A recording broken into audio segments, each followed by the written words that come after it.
लखनपाल मुंबई शहर में नया नया आया था। मुंबई शहर में आके वो बहुत ही ज़्यादा खुश था।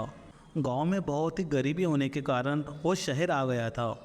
लखनपाल का दोस्त राजेश मुंबई में कई सालों से काम कर रहा था।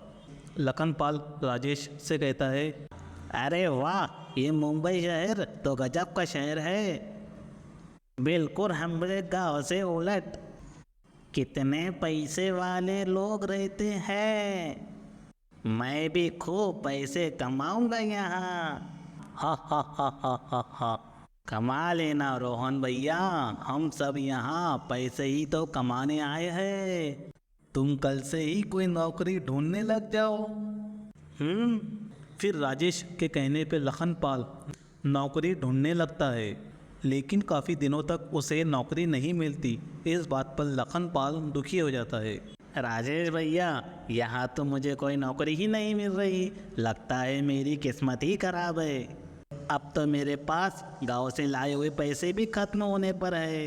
लगता है फिर से गांव जाना पड़ेगा, वो भी खाली हाथ। अरे तुम उदास मत हो, मैं तो कहता हूँ तुम कोई बिजनेस कर लो। मेरे पास कुछ पैसे हैं, वो ले लेना। लखनपाल को राजेश की बात जच जाती है और वो एक आइसक्रीम की दुकान खोल लेता है।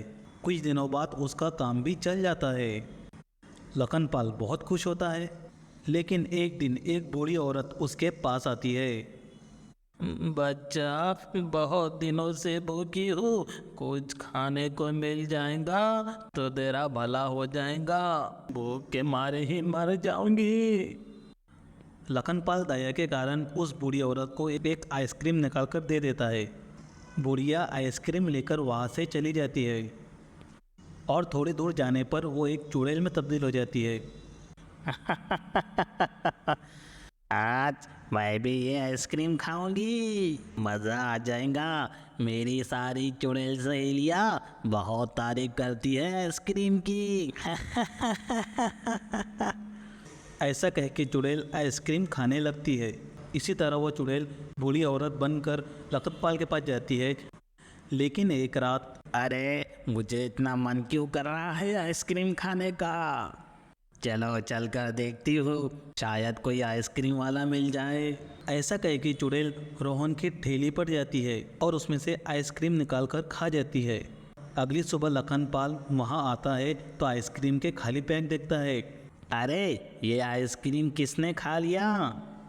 लगता है चोर आ गए होंगे। इसके बाद चुड़ैल दिन में जाने के बजाय रोज़ रात में जाने लगती और लखनपाल की ठेली के सारे आइसक्रीम खा लेती। इसकी वजह से लखनपाल को आइसक्रीम में घाटा होने लगता है। एक दिन जब लखनपाल अकेले बैठकर कुछ सोच रहा होता है, तभी वहाँ पर राजेश आ जाता है। फिर लखनपाल राजेश को आइसक्रीम चोरी होने की सारी बात बताता है, जिसे सुनकर राजेश बोलता है, अरे ये तो सचमुच बहुत ही गंभीर बात है। हमें रात में चलना चाहिए और चोर को पकड़कर पुलिस के पास दे देना चाहिए। फिर लखनपाल और राजेश एक दरख्त के पीछे छुपकर आइसक्रीम की रेहड़ी पर नज़र रखते हैं। तभी वहाँ पर वो बूढ़ी औरत आइसक्रीम खाने के लिए आ जाती है और उसके आइसक्रीम की ठेली को खोलने लगती है। उस औरत को देखकर लखनपाल बोलता है, अरे ये तो वही बूढ़ी औरत है जिसको मैं आइसक्रीम देता था। देखो, आज ये मेरी ही रेहड़ी से आइसक्रीम चुरा के खा रही है। लोग सही कहते हैं, भलाई का तो जमाना ही नहीं रहा। फिर राजेश और रोहन बूढ़ी औरत के पास जाते हैं और उसे पकड़ लेते हैं। बढ़िया, आज तुझे पकड़ लिया। मेरी दुकान में चोरी करती है। अभी पुलिस के हवाले करता हूँ तुझे। लखनपाल की बात सुनकर बुढ़िया हंसती है। मेरा तो और तेरा पुलिस कुछ भी नहीं बिगाड़ सकती, समझा। तेरी भला इसी में है कि तो यहाँ से चला जा। बुढ़िया की बात सुनकर राजेश को बेहद ही गुस्सा आ जाता है और वो बोलता है, एक तो चोरी करती है, ऊपर से रौब दिखाती है। अभी दो हाथ लगेंगे तो अकल ठिकाने आ जाएंगी। राजेश की बात सुनकर बुढ़िया और ज़ोर ज़ोर से हंसने लगती है।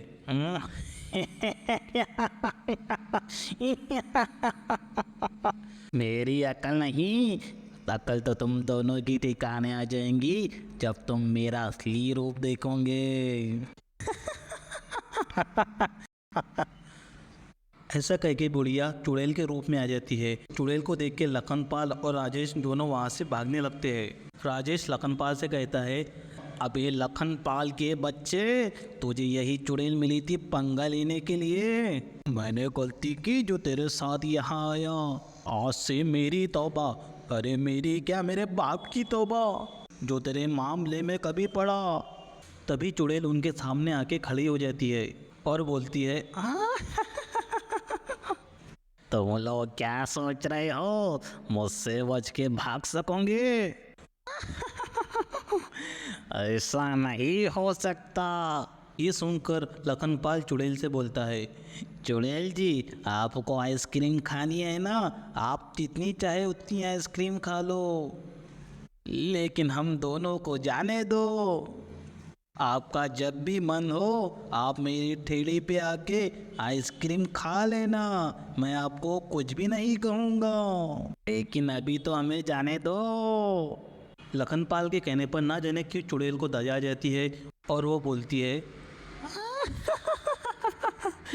ठीक है, तू कह रहा है तो मैं तेरी बात पे विश्वास कर लेती हो, लेकिन अगर ज़्यादा चालाक बनने की कोशिश की तो याद रखना मेरे से बुरा कोई नहीं होगा।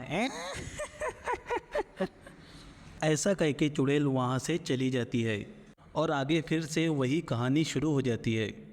एक दिन लखनपाल अपनी आइसक्रीम की दुकान के पास बैठा होता है, तभी एक बाबा वहाँ पर आ जाते हैं और लखनपाल से बोलते हैं, बेटा, मैं भूखा हूँ, कुछ खाने को मिल जाए तो ऊपर वाला तेरा भला करेगा बेटा। बाबा, आपको आइसक्रीम खानी है तो आइसक्रीम खा लो, क्योंकि मेरे पास आइसक्रीम के अलावा कुछ भी नहीं है, और रही भले की बात, मेरा भला कोई भी नहीं कर सकता। ऐसा कह के लखनपाल एक आइसक्रीम वो साधु महाराज को दे देता है। वो बाबा आइसक्रीम खा लेता है और बोलते हैं, वाह भाई वाह, ऊपर वाला तेरा भला करेगा, तूने भूखे को खाने को दिया है, तेरी लंबी उम्र हो। बाबा बस करो, नहीं तो लोगों का ऊपर वाले से भरोसा ही उड़ जाएगा। क्या हुआ बेटा, ऐसी कौन सी परेशानी है जो तुम बता भी नहीं पा रहे हो? मुझे बताओ, मैं शायद तुम्हारी कुछ मदद कर सकूं। बाबा के जोर देने पर लखनपाल पूरी कहानी बाबा को सुना देता है, जिसे सुनकर बाबा कहते हैं, बेटा, ये पवित्र जल है, कैसे भी करके ये पानी उस चुड़ैल को पिला दो। जैसे ही वो चुड़ैल ये पानी पिएंगी वो बेहोश हो जाएंगी, फिर तुम उसे लेकर मेरी कुटिया पर ले आना, वही उसका इलाज करेंगे हम। ऐसा कह के बाबा वहाँ से चले जाते हैं। उधर चुड़ैल लखनपाल के पास आती है और बोलती है, क्या हाल है मेरे जिगल के छल्ले, क्यों इतना उदास होके खड़ा है? मैंने तो तेरी जान भी बख्श दी है। चल चल अब जल्दी से कर, मुझे आइसक्रीम खिला। लखनपाल चुड़ैल को आइसक्रीम निकाल के दिखाता है और बोलता है, चुड़ैल जी, मैं कुछ नई तरह की आइसक्रीम लाया हूँ, पता नहीं आपको पसंद आएंगी कि नहीं, इसीलिए मैं घबरा रहा था। ये सुनकर चुड़ैल सोचने लगती है, नई आइसक्रीम, इस गरम गरम मौसम में नई नई ठंडी आइसक्रीम, वाह मजा ही आ जाएगा। फिर चुड़ैल वो आइसक्रीम को खाने लगती है। तभी राजेश भी वहाँ आ जाता है और फिर चुड़ैल धीरे धीरे करके बेहोश होने लगती है, लेकिन तब तक पवित्र जल ने अपना काम कर लिया होता है। चुड़ैल बेहोश होने लगती है। तुम दोनों ने इसमें क्या मिलाया है? अगर मुझे कुछ हुआ तो मैं तुम दोनों को कहीं का नहीं छोड़ूंगी। ऐसा कह के चुड़ैल बेहोश हो जाती है और लखनपाल और राजेश उसको उठाकर बाबा की कुटिया पर लेके चले जाते हैं। फिर बाबा के कहने पर राजेश और लखनपाल उसको एक पेड़ से बांध देते हैं। तभी चुड़ैल को होश आ जाता है।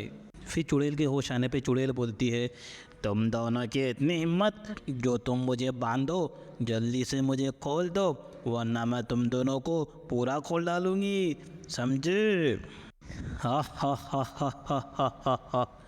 इतनी भी क्या जल्दी है चुड़ैल चाची, अभी तो तुम्हें इन बच्चों की कुछ सेवा भी करनी है। ऐसा कह के बाबा एक मंत्र पढ़ते हैं। मंत्र की शक्ति से वो चुड़ैल एक बोनी औरत की शक्ल में बदल जाती है।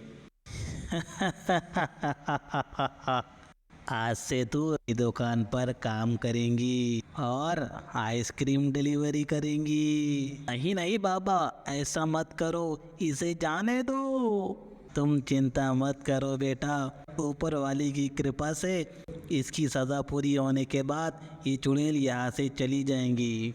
ऐसा कह के बाबा वहाँ से गायब हो जाता है और चुड़ैल लखनपाल की दुकान पर काम करने लग जाती है।